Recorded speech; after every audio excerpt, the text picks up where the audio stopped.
السلام عليكم ورحمة الله وبركاته أعزائي المتابعين. لازلنا بنتحدث في شؤون الأسرة، ويعني بيؤسفني الناس اللي بتروج للإشاعات المغلوطة وبتحاول تشوشر على السياسات. اللي دلوقتي الناس اللي بتقول لك الصندوق وهدفع 30,000 عشان اتجوز وهدفع 50,000 عشان اتجوز. يا جماعة، اللجنة اللي بالقانون المعروض في تشكيل لجنة للكشف عن الأزواج قبل الارتباط، أنا على الصعيد الشخصي من وجهة نظر الشخصية حاجة مفيدة جدا. إزاي؟ أنا النهاردة رحت أتقدم لواحدة، فاتقبلت الشكل العام مقبول واتقبلت عندهم، ولكن أنا مثلا بشرب مخدرات. وطبعا الزوجة لو هي تعرف كده مش كانتش هتكمل في الخطوبة والزواج.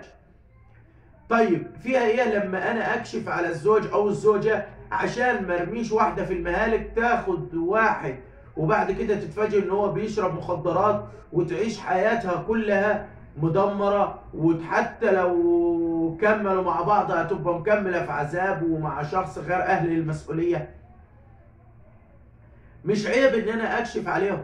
ما ربما مثلا يعني معلش، آه، تقديري انا كراجل مثلا محامي في قضيه معينه اقول لك القضيه دي مش هتنفع، انت مش هتقدر تقيم قضيتك، لكن في ناس اهل لكده.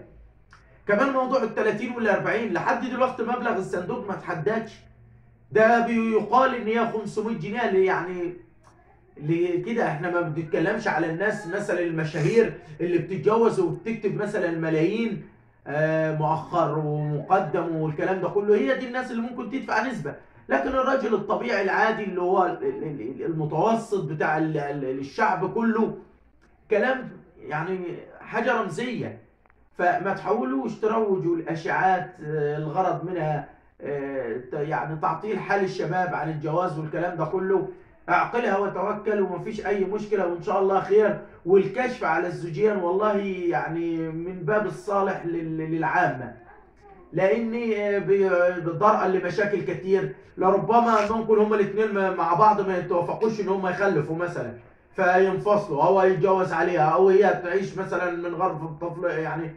هتبقى بعرفك ان انت الشخص ده مثلا بيتعاطى مخدرات، الشخص ده مش هيخلف بعد الجواز، انتوا الاثنين مع بعض مش هتخلفوا. يبقى انا بنيت الموضوع على اساس من اليقين، فبعد كده بتبقى قراراتي على شيء من يعني من المنطق شويه. حتى اللي بياخد فيهم قرار بيبقى واخد القرار مفيش حاجه متداريه.